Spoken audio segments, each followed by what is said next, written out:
पेश है करियर की बातें। दोनों सब्जेक्ट्स के हैं कुछ रियल लाइफ डिफरेंसेस। सीए में अगर है 6 से 7 साल की मेहनत तो लॉयर्स का है 5 साल का संघर्ष। सीए की अगर पढ़ाई है कुछ ज्यादा तो लॉयर्स को एक्ट्स याद करना नहीं भाता। सीए ना कर पाते हैं कॉलेज लाइफ एंजॉय तो लॉयर्स की है college life struggling and that makes them explore everything. अगर सीए को देना होता है अपना कंप्लीट डेडिकेशन तो एलएलबी करने में भी बाबू लगता है full concentration. Hello everyone, my name is Sarthak and I welcome you all to the video CA versus Law. Law एक ऐसा करियर है, सबको पता है इसके बारे में, लेकिन different colleges, coaching institutes, syllabus, specialisations, इनका कंप्लीट नॉलेज नहीं होता। करियर के बारे में पता है लेकिन पूरा नहीं पता है, तो दोनों को इन डेप्थ तरीके से कंपेयर करते हैं और जितने भी पॉइंट्स उनको एक एक करके चेक करते हैं। यह है हमारा कॉमर्स करियर कंपैरिजन कोर्स। इन टोटल 82 वीडियोस आपको इसमें मिलेंगी। कैटेगरी 1 में सीए को हमने कंपेयर किया डिफरेंट करियर्स के साथ, फिर BCom, then CFA and then BBA. In total 82 videos. जो वीडियो आपको लगता है आपके लिए बेटर है उसको जाकर चेकआउट कर सकते हो। पूरी प्लेलिस्ट का लिंक आई बटन और डिस्क्रिप्शन में मिल जाएगा। सबसे पहले आते हैं सीए, देन है लॉ। ICAI.org, सिर्फ इसी वेबसाइट से आपको ऑफिशियल नोटिफिकेशन का अपडेट आएगा। बाकी जितनी भी वेबसाइट्स हैं वो सब कोचिंग इंस्टीट्यूट से रिलेटेड होंगी या फिर आपको हेल्प करने के लिए होंगी इनडायरेक्टली। यहाँ पर सेपरेट वेबसाइट होती है कॉलेजेस और यूनिवर्सिटीज़ की। अगर 50 यूनिवर्सिटीज़ और 100 कॉलेजेस आपको लॉ में डिग्री प्रोवाइड करते हैं तो सबका डिफरेंट वेबसाइट आपको मिल जाएगा। फुल फॉर्म चार्टर्ड अकाउंटेंट, यहाँ पर फुल फॉर्म है लेगम बैकलॉरेयस। क्या? लेगम बैकलॉरेयस, या फिर प्यार से कहते हैं बैचलर ऑफ लॉ। ठीक है जी। नंबर ऑफ ऑथराइज्ड इंस्टीट्यूट यहाँ पर है ICAI, institute of chartered accountant of India. यहाँ पर 23 तो हमारे NLUs हो गए, नेशनल लॉ यूनिवर्सिटीज। बाकी और भी बहुत सारे प्राइवेट कॉलेजेस अवेलेबल हैं। ठीक है जी। कोर्स का स्टेटस यहाँ पर हो गया इक्विवेलेंट टू PG डिग्री। अगर आपने अपना CA कंप्लीट कर लिया तो BCom MCom, BBA MBA, BTech MTech, BCA MCA, तो ये जो M वाला है ना, मास्टर्स वाला, ये आपको करने की ज़रूरत नहीं पड़ेगी। बैचलर्स तो करनी ही नहीं है, मास्टर्स भी नहीं करनी है, इक्विवेलेंट टू PG माना जाएगा। आप डायरेक्ट PhD में एडमिशन ले सकते हो अगर थोड़ी बहुत ताकत बची है तो। ये है UG डिग्री, LLB जो होता है। ठीक है जी। एलिजिबिलिटी क्राइटेरिया, सीए के लिए 10+2 किसी भी स्ट्रीम का स्टूडेंट, मैक्सिमम कौन जाता है? कॉमर्स स्टूडेंट जाते हैं। सीए फाउंडेशन के लिए रजिस्टर करना है और एंट्रेंस एग्जाम में अपीयर होना है। यहाँ पर 10+2 एनी स्ट्रीम। अगर आप 12th के बाद LLB करते हो तो वो होती है 5 ईयर्स की। अगर आप ग्रेजुएशन के बाद LLB करते हो तो वो होती है 3 ईयर्स की। ठीक है जी, मेरी बात समझ में आ गई। सो 12th के बाद की अगर हम बात करते हैं तो 5 साल का आपका ये कोर्स होगा। प्रोसेस क्या होता है एडमिशन का? आपको क्लैट में एक स्कोर लाना पड़ेगा। कुछ कॉलेजेस में CUET भी चलता है, LSAT भी चलता है, और बहुत सारी यूनिवर्सिटीज़ अपना खुद का एंट्रेंस एग्जाम भी कंडक्ट करती है। भैया मुझे एंट्रेंस के थ्रू नहीं जाना, ठीक है, फिर आप जाओगे मेरिट बेसिस पर। आपके जो क्लास 12th की परसेंटेज है उसके बेसिस पर आपका कुछ कॉलेजेस में एडमिशन हो सकता है। फिर भैया डायरेक्ट एडमिशन क्या है? डायरेक्ट एडमिशन ये हो गया, यहाँ पढ़ना अगर 45% भी है ना तब भी LLB में एडमिशन हो जाएगा। जाओ फीस सबमिट करो, अगले दिन से कॉलेज स्टार्ट। तो ये 3 तरीके होते हैं, एक तो है आपका एंट्रेंस, एक है आपका मेरिट बेसिस पर, और एक है डायरेक्ट एडमिशन। यहाँ पर सिर्फ एंट्रेंस के बेसिस पर होगा CA में, और कोई तरीका नहीं है। Cost of enrolment less than 50,000 rupees में आपका पूरा CA कोर्स कंप्लीट हो सकता है। अगर इसमें कोचिंग की फीस ऐड कर दे 1 लाख रुपीज़ आप थोड़ा सा एक्स्ट्रा मान लीजिए। ठीक है।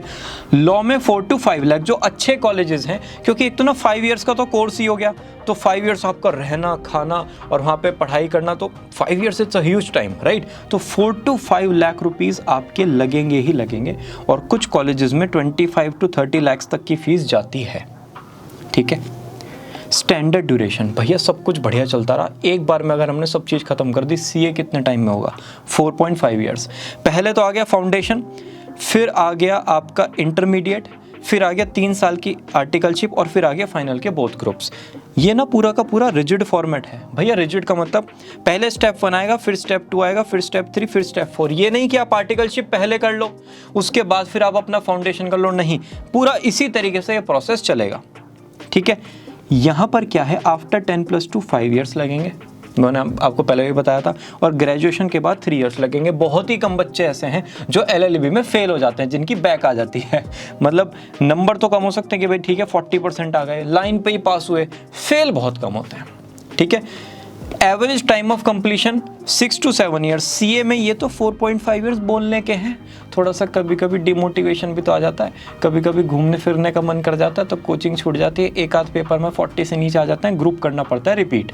तो 6 to 7 ईयर्स लग जाते हैं एक नॉर्मल स्टूडेंट को, नॉर्मल माइंडसेट के, नॉर्मल फोकस वाले स्टूडेंट को CA बनने में, ठीक है जी। यहाँ पर 5 इयर्स या फिर 3 ईयर लगेंगे। अगर आप 12th के बाद करते हो 5 ईयर, ग्रेजुएशन के बाद 3 इयर्स, इतना ही टाइम लगता है। स्पेशलाइजेशन की बात करें तो कोर्स का ना जो मॉड्यूल है वो फिक्स्ड है, आपका सिलेबस चेंज नहीं होगा, ठीक है। Auditing, accountancy, taxation. अगर आप मार्केट में जाओगे ना, मार्केट में लोग आपको 3 चीज़ों के लिए जानते हैं कि भाई ऑडिटिंग करते हैं, ऑडिट रिपोर्ट फाइल वगैरह करेंगे, अकाउंटेंसी और टैक्सेशन। इन 3 चीज़ों से रिलेटेड आप दुनिया की हेल्प करते हो, ये आपका स्पेशलाइजेशन माना जाता है। लिखा हुआ कहीं पे नहीं है, ये मार्केट कंसिडरेशन है, राइट। अब यहाँ पे आ जाते हैं एरिया वाइज। LLB में स्पेशलाइजेशन क्या है? Corporate law, civil law, criminal, family, juvenile और भी बहुत सारे, इंटेलेक्चुअल प्रॉपर्टी वगैरह वगैरह वगैरह, बहुत सारे लॉ हैं। पहले आप अपना LLB करोगे, उसके बाद जैसा आपको कंफर्टेबल होगा उस हिसाब से आप अपना फर्दर स्पेशलाइजेशन करते हो, राइट। कहाँ गया, ये रहा। डिग्री वाइज अगर चेक करें तो BA LLB, BCom LLB और BB LLB। भाई CA में कोई डिग्री विग्री तो है नहीं, यहाँ तो आप चार्टर्ड अकाउंटेंट बन जाओगे। LLB मैक्सिमम कॉलेजेस में आपको BA LLB के नाम से मिलेगा, यहाँ पर आपको BCom LLB के नाम से भी मिलता है और BB LLB के नाम से भी मिलता है। जैसे जितने भी NLUs हो गए आपके, वहाँ पर आप BA LLB फॉर्मेट में होते हो। फिर कुछ कॉलेजेस हैं जो BCom LLB या फिर BB LLB भी प्रोवाइड करता है। मेजरली BA LLB आपका हर जगह रहता है। Done. Level of the course 3 parts में होता है, फाउंडेशन, इंटरमीडिएट और फाइनल। यहाँ पर हो गया सेमेस्टर सिस्टम। 5 इयर्स का कोर्स है, 10 सेमेस्टर्स आपको यहाँ पर मिल जाएंगे, 6 मंथ्स का एक सेमेस्टर होता है। नंबर ऑफ पेपर्स CA में है 20, फाउंडेशन के तो हो गए 4, ये जो दोनों है वो तो हो गए डिस्क्रिप्टिव 3-3 घंटे के पेपर्स, ये जो दोनों है वो हो गए ऑब्जेक्टिव कितने घंटे के, वो भी डिस्कस करेंगे। लेकिन यहाँ पर नेगेटिव मार्किंग अवेलेबल है, MCQ पेपर होंगे और नेगेटिव मार्किंग अवेलेबल होगी। डन है। इंटरमीडिएट जो सेकंड पार्ट है, 8 पेपर्स मिलेंगे, ग्रुप 1 में 4, ग्रुप 2 में 4, फाइनल में 8 पेपर्स मिलेंगे, ग्रुप 1 में 4 और ग्रुप 2 में 4। 6 ऑप्शंस में से एक इलेक्टिव आपको चूज करना है। भैया इसका मतलब क्या है? अरे यार ये ग्रुप 2 में ना एक 6th सब्जेक्ट है। यहाँ पर CA इंस्टीट्यूट ने कहा कि भाई 6 सब्जेक्ट्स का हम आपको ऑप्शन देते हैं, इनमें से कोई भी एक सब्जेक्ट अपने इंटरेस्ट के अकॉर्डिंग चूज कर लेना, वो आपका कहलाया जाएगा इलेक्टिव सब्जेक्ट। डन होगी बात। ये जितने भी पेपर्स हैं इन सब पेपर्स में MCQ 30% क्वेश्चन मिलेंगे, डिस्क्रिप्टिव 70% क्वेश्चन मिलेंगे और पासिंग क्राइटेरिया होगा 40% इंडिविजुअल पेपर में, 50% इन टोटल। अगर आपके 400 मार्क्स के सब्जेक्ट्स हैं तो मिनिमम 200 तो लाने पड़ेंगे और ऐसे लाने हैं कि हर सब्जेक्ट में 40% तो आए हैं। मतलब ऐसा नहीं एक सब्जेक्ट में तो 0 और दूसरे में 100 ना, एक में मिनिमम 40 तो लाने, ज़्यादा कितने भी ले आना। डन है जी, बात समझ में आ गई। अब आ जाते हैं बेटा लॉ की तरफ। पेपर देखना जरा 50 to 60, लंबी गहरी सांसें लो। फिर कितने हैं? 50 to 60, 3 टाइम्स इंटू 3। इसलिए ये कोर्स मतलब बराबरी का है, ऐसा नहीं कि कम मानो आप CA को, टक्कर का मानो आप लॉ को। मेजर पेपर यहाँ पर आपको हर कॉलेजेस में मिल जाएंगे कॉमन, ठीक है जी। हर सेमेस्टर में 5 to 6 पेपर्स अवेलेबल हैं, उनमें डिस्क्रिप्टिव, ओपन बुक और MCQ या फिर मिक्स ऑफ ऑल टाइप के आपको क्वेश्चन फॉर्मेट मिल जाएगा। अब ये जो चीज़ें हैं, assignment, case studies, internal, semester exams, internships, आप जितने अच्छे कॉलेज में जाओगे, जितने प्रॉपर कॉलेज में जाओगे, एंट्रेंस बेस्ड कॉलेजेस में जाओगे, उतना अच्छा आपको वहाँ पर semester format, case study format, assignment format मिल जाएगा। कुछ कॉलेजेस में तो प्रॉपर रूम बने हुए हैं जहाँ पर आप जाके प्रॉपर ऐसे अपनी प्रैक्टिस करते हो, राइट। तो उस हिसाब से मतलब ये कॉलेज पे बहुत वेरी करता है कि किस टाइप के क्वेश्चन, असाइनमेंट्स आपके होते हैं, कितना सीरियसनेस वहाँ पर अवेलेबल है। CA में ऐसा नहीं है, CA में तो कश्मीर टू कन्याकुमारी आप कैसे भी कुछ भी कर सकते हो, राइट। पासिंग क्राइटेरिया लॉ में है 40 to 50%, क्या 40 to 50%। डिफिकल्टी लेवल CA है एक्सट्रीमली डिफिकल्ट, मतलब जिंदगी निकल जाती है। कुछ लोग तो CA बन ही नहीं पाते हैं, बीच में रास्ते में निकलते चले जाते हैं, छोड़ते चले जाते हैं। एंट्रेंस थोड़ा सा टफ है क्रैक करना, पहले इजी था अब टफ हो गया है। और average study time 8 to 10 hours, ये तो बाबू प्यार से लिख दिया मैंने, 10 to 12 आवर्स, 14 आवर्स, 15 आवर्स भी किसी किसी दिन चले जाते हैं। कोई क्वेश्चन आपका थोड़ा सा अटक गया, 40 मिनट्स एक क्वेश्चन में लगते हैं अकाउंट्स के। अगर यहाँ थोड़ी सी भी गड़बड़ हो गई ना, सीधा 2.5 आवर्स चले जाता है, पता भी नहीं चलता, राइट। जो लॉ है वो मॉडरेटली डिफ़िकल्ट है। क्या है? Moderately difficult. क्लैट में आपको अच्छा एप्टीट्यूड चाहिए और कुछ लीगल टर्म्स का बेसिक नॉलेज चाहिए, अच्छी खासी तैयारी करनी पड़ेगी। आप सीए की तैयारी भी 11th क्लास से स्टार्ट कर सकते हो, क्लैट का भी preparation coaching institutes 11th class से ही कराते हैं। अच्छा खासा पेपर है, खाते पीते घर के पेपर है, आपको बढ़िया से प्रैक्टिस करनी पड़ेगी, तब जाके आप इसको टॉप नॉच यूनिवर्सिटी को टारगेट कर पाओगे। यहाँ पर टाइम है 6 to 8 hours of study. CA जितना नहीं है, लेकिन थोड़ा सा यहाँ पर भी एफर्ट्स होंगे, ऐसा नहीं मस्ती से हो जाएगा सब। पासिंग परसेंटेज 6%, 100 स्टूडेंट्स में से 6 पास होंगे। ये जो भैया बीच में 94 आए, ये कहाँ गए? ये गुम हो गए, गुम, हाँ हुई हो। कोई कहीं पर चला गया, कोई क्लाइंट सर्विसिंग में चला गया, कोई एमबीए करने चला गया, कोई बीच में छोड़ के बीकॉम के बाद कुछ करने लगा। ये 94 रास्ते में गुम हो जाते हैं। ये जो 6 हैं ये सीए बन पाते हैं। अलग अलग लेवल पे आप पासिंग परसेंटेज चेक कर सकते हो। यहाँ पर पासिंग परसेंटेज है 100। एंट्रेंस एग्जाम का अलग हो गया, लेकिन एक बार आप अगर एलएलबी में पहुंच गए किसी भी कॉलेज में, यार फिर पास तो हो ही जाओगे। ऐसा थोड़ी है, मतलब इतने बुद्धू थोड़ी हम लोग नहीं है ना इतने बुद्धू नहीं है ना कि 100% बच्चे पास हो जाते हैं। यहाँ पर ऐसा नहीं है। सीए में तो गड़बड़ होता रहता है मामला। प्लेसमेंट ऑफ फ्रेशर्स, सीए में 30 to 35% स्टूडेंट्स का इंस्टीट्यूट आपको प्लेसमेंट प्रोवाइड करेगा। क्या? इंस्टीट्यूट प्रोवाइड करेगा। 100 स्टूडेंट्स ने अप्लाई किया जो सीए बने, उनमें से 30 to 35 का प्लेसमेंट तो इंस्टीट्यूट ने ही करा दिया। बाकी भैया, बाकी ऑफ कैंपस अप्लाई करेंगे, अपने रिसोर्सेज के थ्रू अप्लाई करेंगे, भाई बहन के थ्रू अप्लाई करेंगे, जॉब पोर्टल्स के थ्रू अप्लाई करेंगे, राइट। प्रोसेस क्या है? स्टूडेंट्स और कंपनी रजिस्टर करेंगी, इंटरव्यू राउंड्स कंडक्ट होंगे और फाइनल सिलेक्शन फिर स्टूडेंट्स का हो जाएगा। यहाँ पर क्या है? जो टॉप नॉच कॉलेजेस है ना, वो आपको प्लेसमेंट फैसिलिटी प्रोवाइड करेंगे। जो टॉप 10 to 15 NLUs हैं वो आपको प्लेसमेंट फैसिलिटी प्रोवाइड करते हैं, ठीक है। क्वालिटी बहुत बहुत बहुत ज़्यादा मैटर करती है।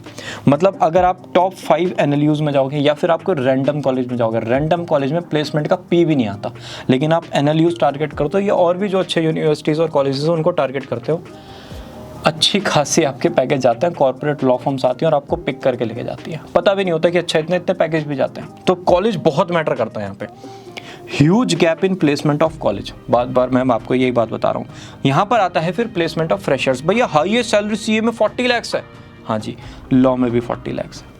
यहाँ पर एवरेज सैलरी 4 to 5 लाख है, हाँ जी भैया यहाँ पर भी 4 to 5 लाख। या तो आपने कॉपी कर दिया, नहीं, ये पहला करियर ऐसा आया जहाँ पर हाईएस्ट और एवरेज दोनों सेम है, ठीक है। बहुत ज़्यादा डिफिकल्ट होता है क्योंकि यहाँ पर भी अप्रॉक्स 5 to 6 ईयर्स लगते हैं बच्चे को, यहाँ पर तो 5 ईयर्स एक नंबर में ही लगते हैं, ठीक है। मेहनत भी उतनी है। एंट्रेंस एग्जाम बेस्ड अगर आप कॉलेज में जाओगे तो इतना पैकेज चला जाता है। अगर आप 2021 का सीए का डेटा देखते हो तो इस टाइप से आपको यहाँ पर हाईएस्ट एवरेज मिल जाएगा।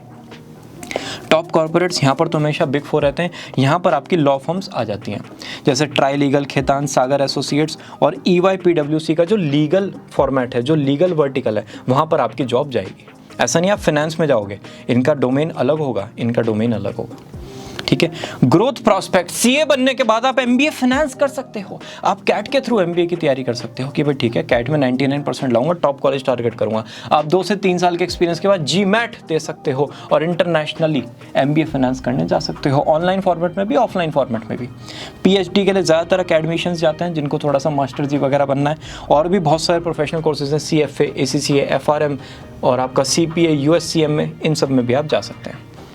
यहाँ पर हायर एजुकेशन ऑप्शन क्या है?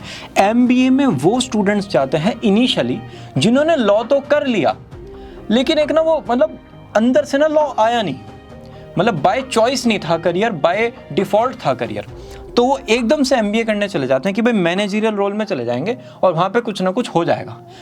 अगर जाते हैं 10 to 15 ईयर्स के बाद, तब तो समझ में आती है कहानी। ये 6 to 7 ईयर्स के बाद अगर करियर आपने थोड़ा सा स्पीड से ग्रो किया है उसमें कि भाई ठीक है मैनेजरियल रोल में जाना है, 1 से 2 साल के बाद सेंस नहीं बनता। 1 से 2 साल के बाद जाते हैं LLM में, LLB के बाद LLM, इनके जो मास्टर्स उसको LLM बोलते हैं, ठीक है। या फिर उसके बाद फिर डायरेक्ट ऑप्शन आता है PhD का भी, बहुत कम लोग करते हैं। फ्यूचर जॉब ग्रोथ, CFO और COO 15 to 20 ईयर्स में CA यहाँ तक पहुँच सकते हैं।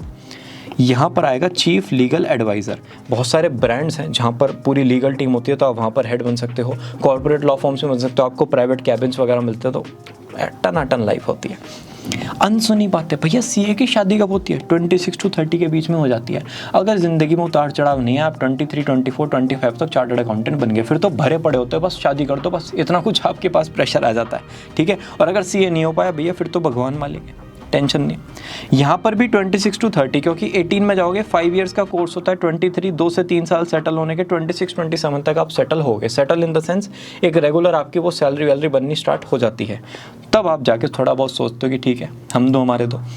रिस्पेक्ट इन सोसाइटी, सीए की भी अच्छी खासी है और लॉ की भी अच्छी खासी है। हाँ, अगर सीए आप 10-12 साल में बनते हो तो ये भी किसी काम का नहीं। हाँ, अगर आप लॉ किसी बेकार कॉलेज से करते हो तो ये भी किसी काम का नहीं, ठीक है जी। ये बात याद रखना, दोनों को सही तरीके से कंपेयर करना। अगर लॉ का आप वैसा कॉलेज देख रहे हो जो आपके घर के आसपास है, तो फिर आप सीए को भी वो देखना जो 10-12 साल में बन रहा है, ठीक है। जो जल्दी बन रहा है तो लॉ भी फिर टॉप कॉलेज से कंपेयर करो। कंपैरिजन आपका इक्विवेलेंट होना चाहिए। फ्रीलांस वर्क अपॉर्चुनिटीज़, दोनों, चाहे सीए हो चाहे लॉयर हो, अपनी खुद की प्रैक्टिस कर सकते हैं, कंसल्टेंसी फॉर्म ओपन कर सकते हैं और मास्टर जी भी बन सकते हैं। कोर्स लाइफ, सीए की है, थोड़ा सा प्रेशर रहेगा पढ़ाई में, ठीक है जी। अगर टाइम वेस्ट किया गुस्सा आएगा। सोशल लाइफ बिल्कुल ख़त्म हो जाती है, फंक्शंस पार्टीज़ वगैरह में नहीं जा सकते। जाने का मन भी होता है, लेकिन कभी कभी तो जो जितने भी अच्छा इवेंट होता है ना, ये हमारे पेपर के आसपास ही होते हैं, ये हमारी किस्मत ही ख़राब है, ठीक है। तो वैसे ही नहीं जा पाते आप। लंबे लंबे टाइम तक कोचिंग होती है, 10 to 12 आवर्स की, और थोड़ा बहुत अगर फन आ गया गलती से, वो आएगा आर्टिकलशिप में, अगर आर्टिकलशिप अच्छी जगह से की है तो। यहाँ पर गुड प्रेशर ऑफ स्टडीज़ रहेगा। कॉलेज लाइफ है फन। अच्छा, कॉलेज लाइफ यहाँ पर आप उससे कंपेयर मत करना इंजीनियरिंग से, या फिर आप कॉमर्स के कोर्सेज से, बीकॉम, इकोनॉमिक्स, इन सब से मत करना, क्योंकि लॉ में ना सिलेबस वगैरह ज़्यादा होता है। उस लेवल से आपको इवेंट होते हुए नहीं मिलेंगे यार, ज़बरदस्त तरीके से डेली हर तीसरे दिन एक इवेंट हो रहा है, वो वाला फॉर्मेट नहीं होगा। लॉ में पढ़ाई है, MBBS में भी ऐसी है, पढ़ाई है, तो यहाँ पर होते हैं लेकिन कम इवेंट्स वगैरह होते हैं, उस लेवल से नहीं होते, ठीक है। आपको बहुत ज़्यादा टाइम कॉन्सेप्ट्स को समझने में लगता है, कहीं कहीं घंटे निकल जाते हैं। कई बार आप इंटर्नशिप्स वगैरह करते हो और अपने प्लेसमेंट्स की तैयारी करते हो। ये आपके कोर्स की लाइफ है, 5 साल में आप ऐसे रहोगे और यहाँ पर भी 5 से 6 साल में ऐसे रहोगे। Subject orientation, very interesting part, accounts and audit related.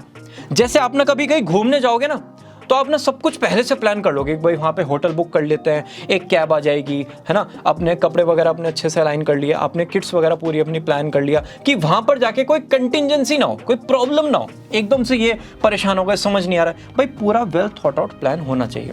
बस यही काम है सीए का। सीए स्टूडेंट को सारे एथिक्स, फाइनेंशियल रेगुलेशन सब कुछ पढ़ाया जाता है। क्यों? क्योंकि कोई फाइनेंशियल कंटिजेंसी अगर आए तो वो उसके लिए हमेशा तैयार रहे, उसे पता हो क्या करना है, और ज़्यादातर तो इसको अवॉइड ही कर दे, इतनी तैयारी रखे अपनी, ठीक है जी। ये है सब्जेक्ट, ये आपको पढ़ाया जाएगा। लॉ में क्या पढ़ाया जाएगा?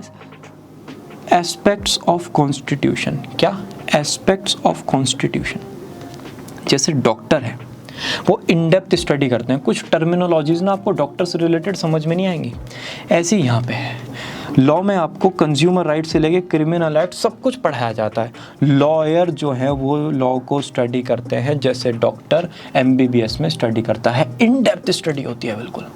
तो ये ग्रेट एग्जाम्पल बन जाता है, बिल्कुल क्लैरिटी के साथ, फोकस्ड, और बहुत कुछ उनके बाद के स्पेशलाइजेशन पर डिपेंड करता है। जैसे MBBS के बाद भी स्पेशलाइजेशन होता है ना, लॉ में भी बाद में फर्दर स्पेशलाइजेशंस होते हैं। अब आ जाते हैं वर्क पे। अब आप काम क्या करोगे? यहाँ पर होगा अकाउंटिंग एंड एनालिसिस। आप हॉस्पिटल में गए, आपको था X डिजीज़, किसी ने आपको डायग्नोस कर दिया Y डिजीज़, दवाई चल रही है Y की, जो आपका मेडिकेशन है वो Y का चल रहा है, मुझे बताओ अब ठीक हो गया या नहीं, फटाफट इधर जल्दी। Y का है तो ठीक हो गया नहीं? नहीं, क्योंकि दवाई तो चल रही है Y की, लेकिन डिजीज़ है आपको X। सेम केस में डॉक्टर जो है अगर गलत डायग्नोस कर देता है तो प्रॉब्लम हो जाती है। सीए पहले आपके फाइनेंशियल स्टेटमेंट्स को अच्छे से चेक करेंगे, निहारेंगे, प्यार करेंगे उनसे, और जहाँ पर गड़बड़ है ना उसको डायग्नोस करेंगे, और फिर उसी का मेडिकेशन स्टार्ट होगा, उसी को ठीक करने का प्रोसीजर स्टार्ट होगा, राइट। ये काम है सीए का। अगर आप इंडिविजुअल प्रैक्टिस में जाओगे तो आप ये इंडिविजुअल क्लाइंट्स के लिए करोगे, आप बड़े फर्म्स में जाओगे, टॉप कॉर्पोरेट्स में जाओगे तो वहाँ पर उस पूरी टीम के साथ यही काम करोगे। काम यही है, उसका स्केल इंक्रीज डिक्रीज हो जाएगा आपकी कंपनी के अकॉर्डिंग।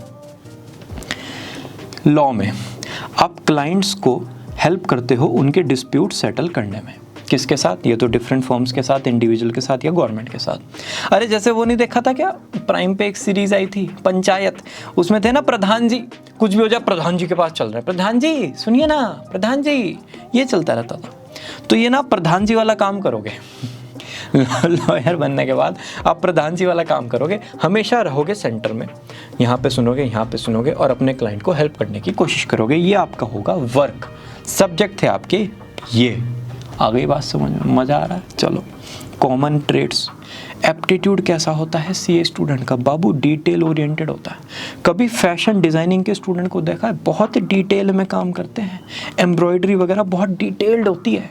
तो ऐसा ही डिटेल ओरिएंटेड वर्क होता है किसका? चार्टर्ड अकाउंटेंट का। छोटी सी भी मिस्टेक इनको पता होनी चाहिए, और न्यूमेरिकल एप्टीट्यूड तो होना चाहिए, क्योंकि राइट साइड तो सारे न्यूमेरिक्स होते हैं, लेफ्ट साइड सारी लैंग्वेज होती है। जिसको ये समझ में नहीं आया ना, तुम कसम खा लो कि तुम कॉमर्स स्टूडेंट नहीं हो, ठीक है।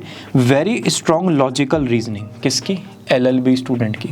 शेरलॉक होम्स होते हैं, इनके सामने कोई सिचुएशन आया, आप तो 2 से 3 फॉर्मेट से उसको एनालाइज करोगे, ये 20 फॉर्मेट से एनालाइज करते हैं। लॉयर्स भी ऐसी हैं, सारे पैरामीटर सोचेंगे, ऐसा क्यों हुआ, ये क्यों हुआ, ऐसा ही होना था तो ऐसा ही क्यों हुआ, मतलब हर चीज़ जो दिमाग में नहीं भी जाएगा वो भी सोचना पड़ेगा। ये पर्सनैलिटी और ये एप्टीट्यूड होता है किसका? लॉयर का। पर्सनैलिटी देखते हैं ज़रा, थोड़े से आपको सीएस इंट्रोवर्ट मिलेंगे। इंटेलिजेंट होते हैं, इंटेग्रिटी, भरोसा कर सकते हैं और ट्रस्टवर्दी होते हैं, ठीक है। इंटेग्रिटी में मतलब ऑनेस्ट होते हैं। अकबर बीरबल की जोड़ी तो आपने सुनी होगी। तो जो बीरबल थे ना, वो हमेशा बैक एंड पे रह के अकबर को एडवाइस करते रहते थे। ऐसे ही चार्टर्ड अकाउंटेंट्स हैं। चार्टर्ड अकाउंटेंट्स कंपनी के जो टॉप मैनेजमेंट है उनको एडवाइस करते रहते हैं, थोड़ा सा ये देख लो आप, ऐसे कर लो आप, राइट। अगर लॉ की बात करें, outspoken, sharp, excellent communication skills और पीपल स्किल्स। भाई कम्युनिकेशन तो मुझे समझाना नहीं, इतनी मूवीज आपने देखी हैं तो सब में आपको पता है, लॉयर तो आपने बोलते हुए देखे, तो कम्युनिकेशन स्किल्स तो होना चाहिए, शार्प होना चाहिए। कई बार एकदम से एक पॉइंट पे आपको रिप्लाई करना पड़ता है। अगर आप थोड़ा वेब सीरीज़ वगैरह देखते हो, क्रिमिनल जस्टिस वगैरह, तो उसमें आपको पता चल जाएगा। पीपल स्किल्स भी उनके पास होने चाहिए, बातें निकलवाने का तरीका। आप जब बड़े हो जाओगे, आपकी जॉब वगैरह लगेगी, बहुत बड़ी बड़ी जॉब्स पे आप जाओ, तो जब आप मैनेजर के पास सैलरी इंक्रीज़ कराने लेके जाओगे ना, उसको अगर सैलरी नहीं इंक्रीज़ करनी, वो कैसे भी आपको कन्विंस कर लेगा कि हो ही नहीं सकती। कह देगा मार्केट डाउन चल रहा है, ये चल रहा है, वो चल रहा है, थोड़ा सा इन्फ्लेशन का दिक्कत है, ये है वो, मतलब कुछ भी करके वो आपको कन्विंस कर लेगा, वो आपको अपने हक में ले लेगा। तो ऐसी बस लॉयर की पर्सनैलिटी है, केस को अपने हक में लेके आना, ठीक है जी। इंटरेस्ट की बात करते हैं। सीए का इंटरेस्ट होता है पैसे में, रोकड़ा धन रुपया। इनको लगता है कि पैसा अगर पेड़ पे उग जाए ना, मज़ा ही आ जाएगा। अगर पेड़ पे ग्रो हो जाए तो ज़िंदगी टनाटन हो जाएगी। ये जो लाइन है ना, पैसा क्या पेड़ पे उगता है, सबसे ज़्यादा आपको या तो पापा कहते हुए मिलेंगे या फिर आपको चार्टर्ड अकाउंटेंट्स कहते हुए मिलेंगे। No offence. Deep interest in logical explanation and finding the hidden roots. Class में ना एक ग्रुप भी होता है कुछ फ्रेंड्स का, अरे उसकी किस्सा चल रही है, वो ना एनालाइज करते रहता है कि पहले तो ये लड़का गया वॉशरूम के बहाने, इंटरवल से 10 मिनट पहले की कहानी, फिर ये लड़की गई। भाई ये एक मतलब 4-5 दिन से मैं देख रहा हूँ, ये बहाने से एक साथ ही निकलते हैं 5-10 मिनट के गैप पे, और जब आते हैं तो पहले लड़की आती है, उसके 5-10 मिनट के बाद लड़का आता है। ये ना कुछ बाहर ना बात करके आते हैं, ये ना घूम फिर के आते हैं, है ना। कुछ वो रजिस्टर्स वगैरह लेके जाते हैं क्लासरूम से, और उनको साइन वगैरह कराने के बहाने एक आध पीरियड ऐसे निकाल देते हैं घूमते फिरते। तो वो ना कुछ बच्चों में ना क्यूरियोसिटी होती है, बस बेटा वही हिडन क्लूज पता करना। ये अगर आपका इंटरेस्ट है, मुबारक हो, लॉयर बनने का इंटरेस्ट आप में आ सकता है।